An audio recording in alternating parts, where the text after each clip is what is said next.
Hmm. In the last part, we get information about the water pollution. Now, air pollution, हवेचे प्रदूषण किंवा वायू प्रदूषण आपण म्हणतो, हे कशामुळे होईल? What are the reasons? Water पोल्युशनचे रिझन्स बघितले. आता आपल्याला बघायचं एअर पोल्युशनचे रिझन्स काय आहे. The burning of fuels in home and in the vehicles. Burning of fuels, burning म्हणजे ज्वलन, फ्युएल्स म्हणजे इंधन. घरामध्ये सुद्धा इंधन वापरतो आपण. चूल पेटवली जाते आणि चुलीसाठी आपण लाकडं गोळा करतो आणि लाकडं जाळतो, तेव्हा तेही एक प्रकारचं इंधन आहे. तर त्यामधून बाहेर पडणारा जो वायू आहे तो सुद्धा काय आहे तर हवेचं प्रदूषण घडण्यासाठी कारणीभूत ठरतं. इतकंच नाही तर the burning of fuels in the vehicles, गाडीमध्ये किंवा वाहनांमध्ये जे काही पेट्रोल डिझेल आहे, these fuels also causes the air pollution. The burning of these fuels, petrol, diesel, also causes the air pollution. Then another reasons that the factories, industries,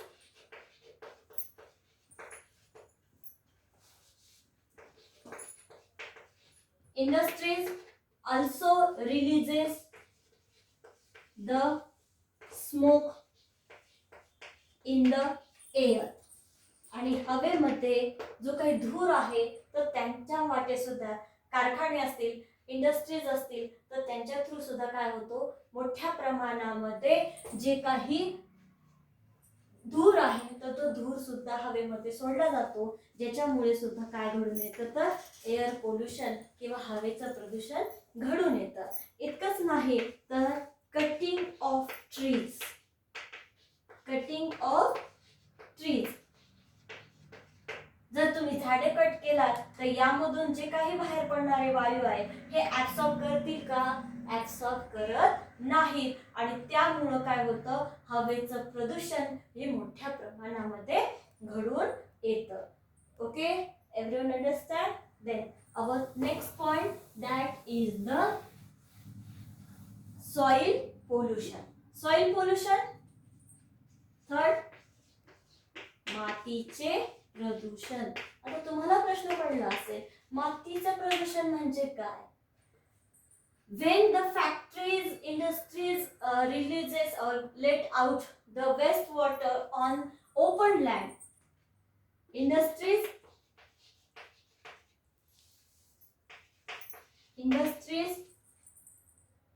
let out the wastewater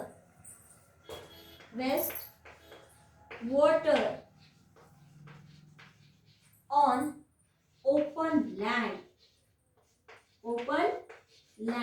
जमिनीवरती काय केलं जातं, direct सोडून दिलं जातं, मोकळ्या जमिनीवरती सोडून दिलं जातं. At that time this water so seep or soak into the water, into the soil. लगेच ते मातीमध्ये काय होतं, झिरपून जातं आणि त्यामुळे काय होतं, so the fertility of soil,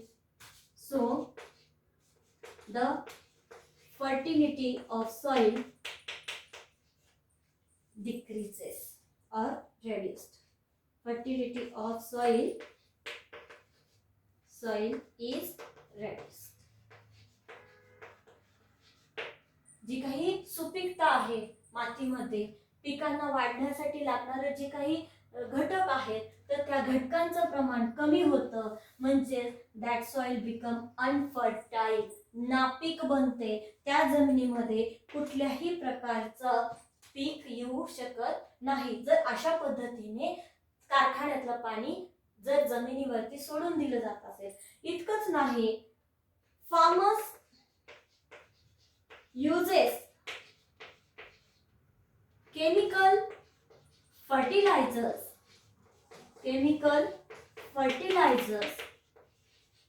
or pesticides in large scale.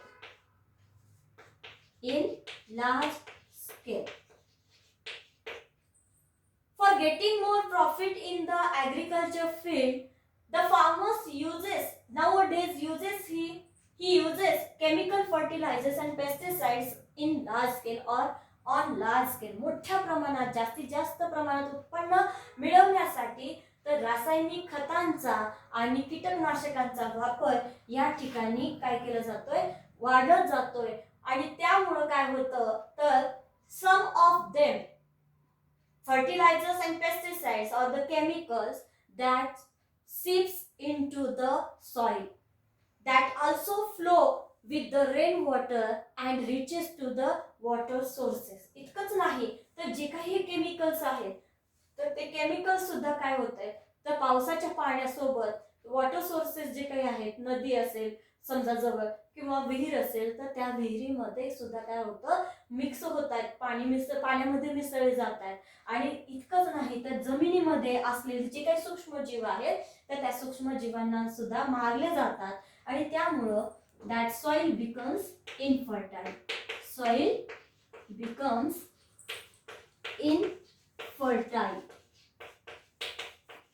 Fertility सुपीकता आणि इनफर्टाईल नापीक बनते, त्या ठिकाणी कुठल्याही प्रकारचं पीक घेऊ शकत नाही. ओके, सगळ्यांना समजतंय. नॉइज पोल्युशन तर सगळ्यांना माहितीच आहे. गोंधळ जेव्हा अशा प्रकारचा आवाज जो की माणसाच्या किंवा ह्युमन बेइंग्सला फिजिकली आणि मेंटली डिस्टर्ब करतो, अफेक्ट करतो, that type of sound is called noise pollution. Noise pollution म्हणजे काय? A kind of sound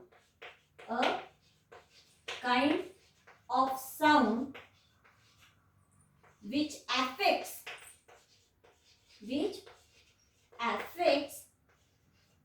on human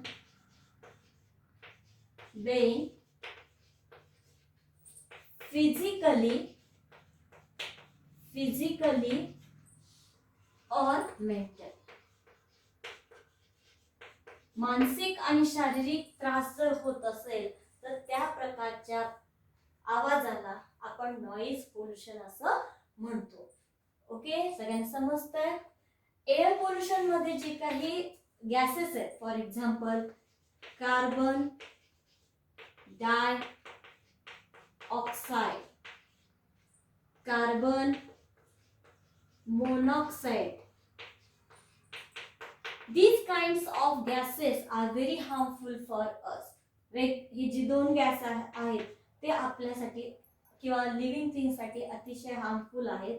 आणि the proportion of these gases suppose increases in the air that badly affects on the breathing of human beings. जी काही breathing process आहे तर त्या breathing वरती काय होतं अतिशय वाईटरित्या त्याच्यावरती परिणाम होताना आपल्याला पाहायला मिळतो. Okay, everyone understand. Then the next point, the need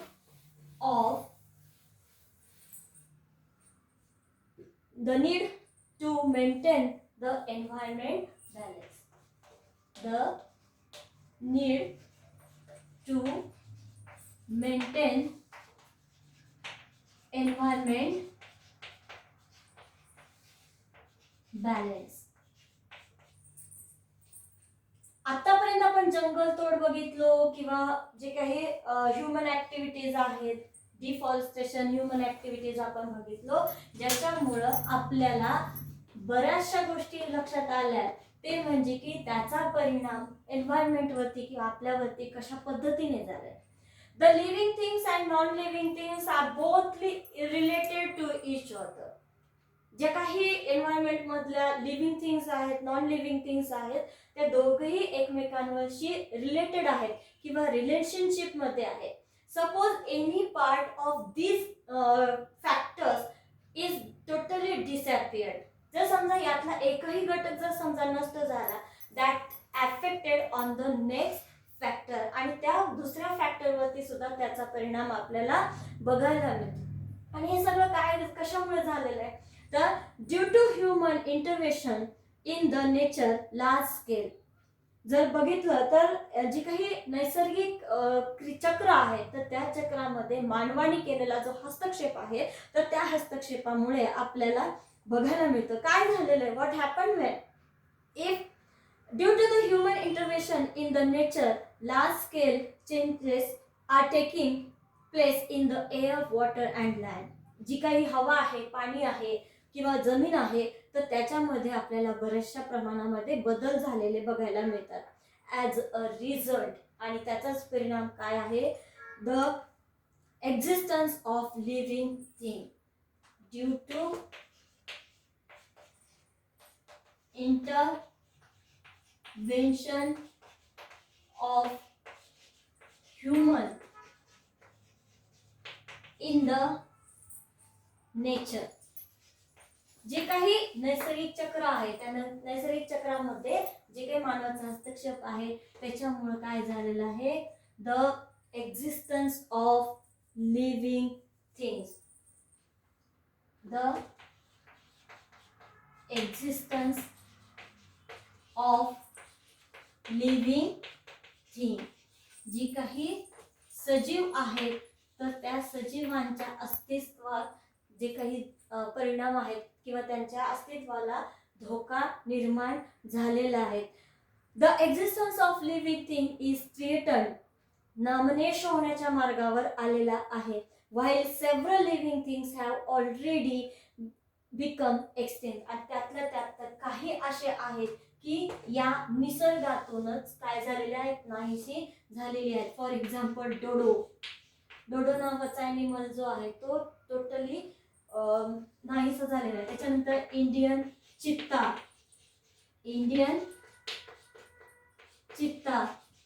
हा जो काही आहे, तो चित्ता जो आहे, तो सुद्धा काय झालेला आहे, तर त्याच्या जाती नष्ट झालेल्या आहेत.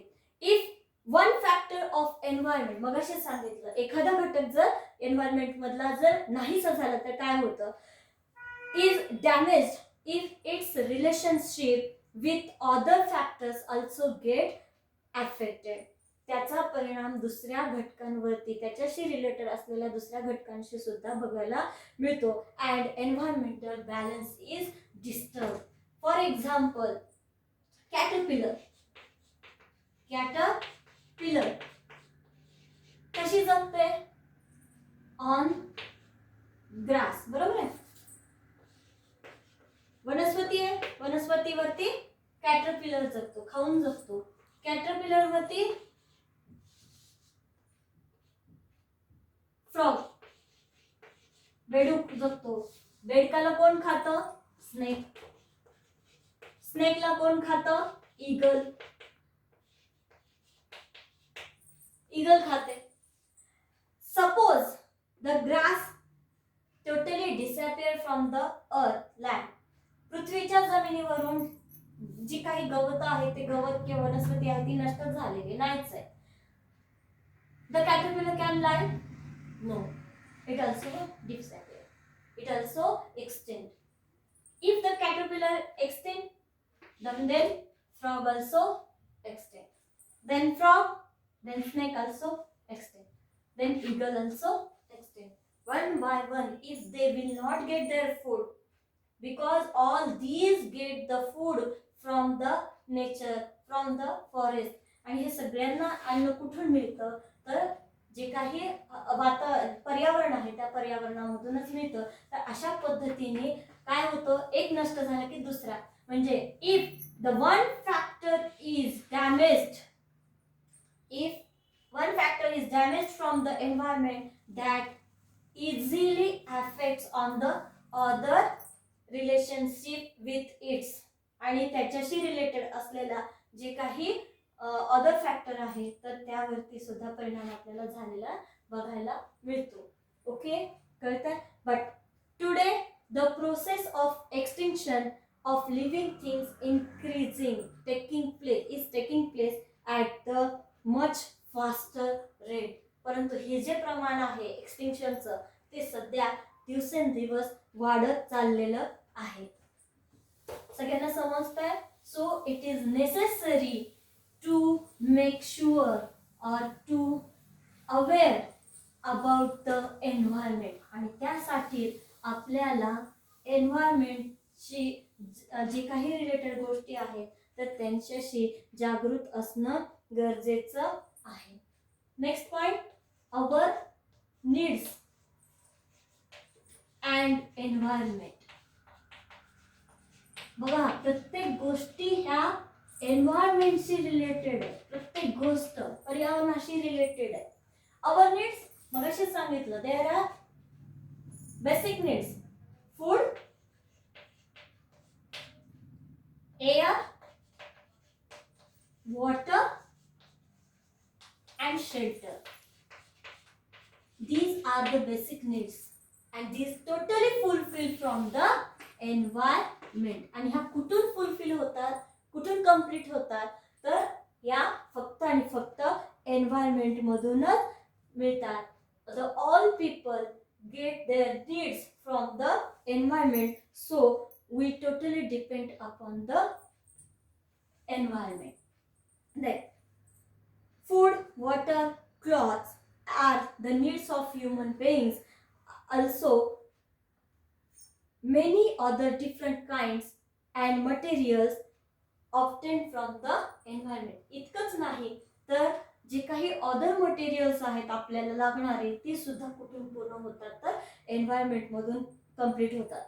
All the people in the world have similar needs and desires.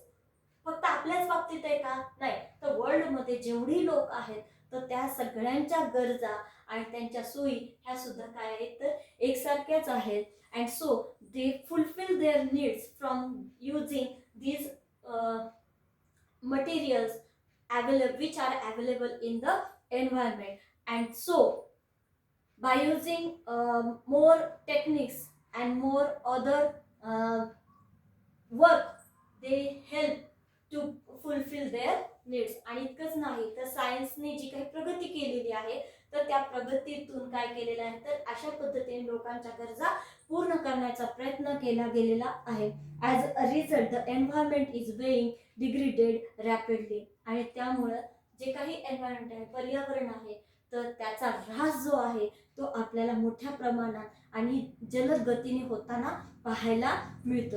If the balance of nature is disturb, जर समजा नैसर्गिक समतोल जो आहे तो जर आपल्याला ढासळताना जर दिसला किंवा त्याच्यामध्ये थोडासाही बदल जर झाला, it will adversely affect on the human being.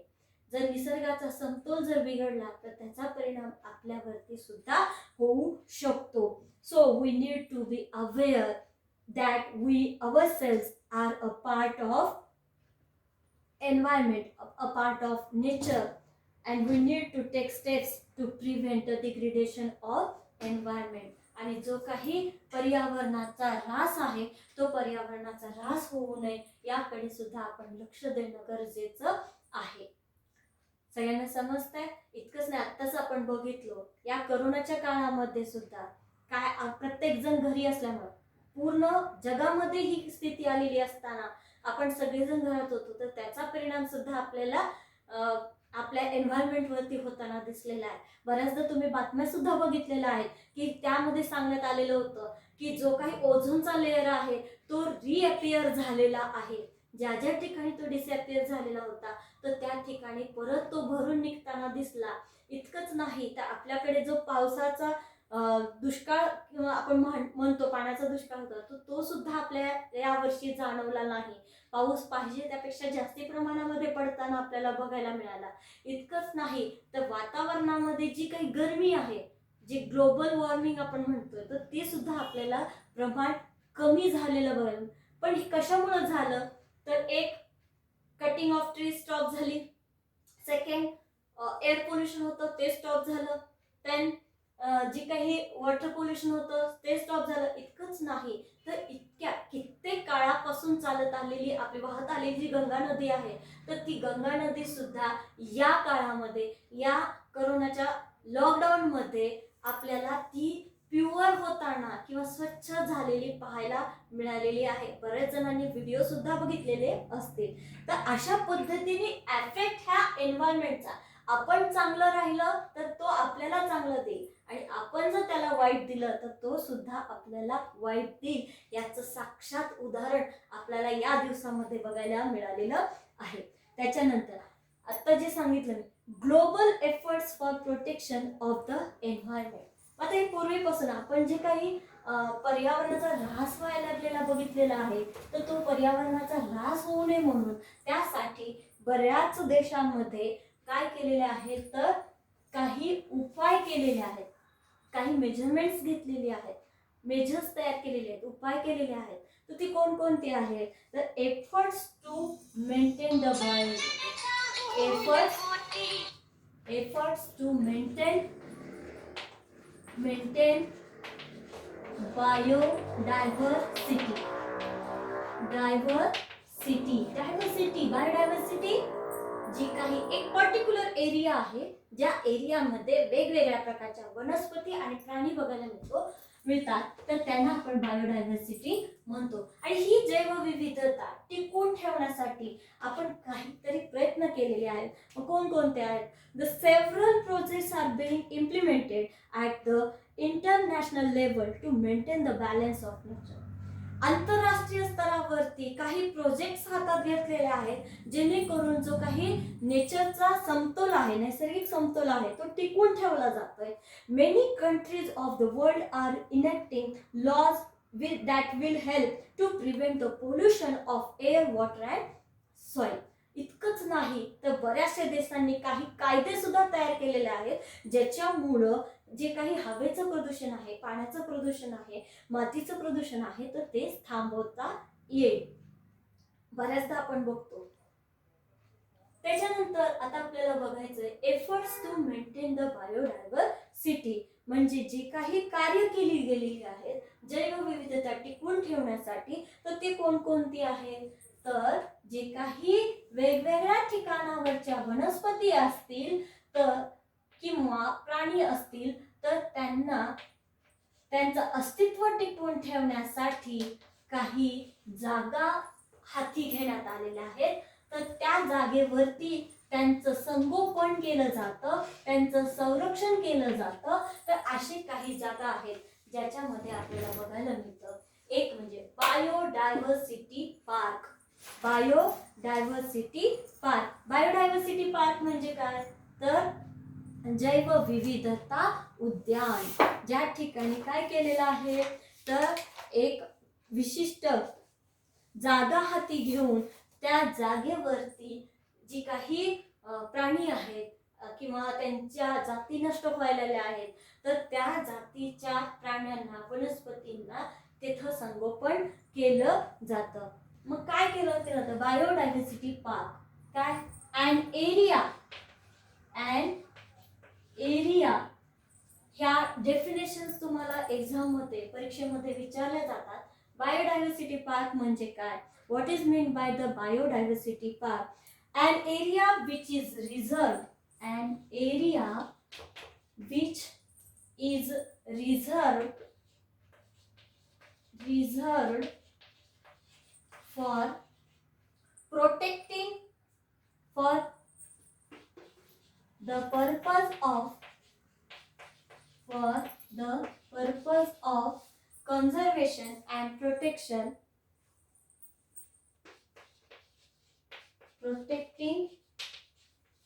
and conserving the biodiversity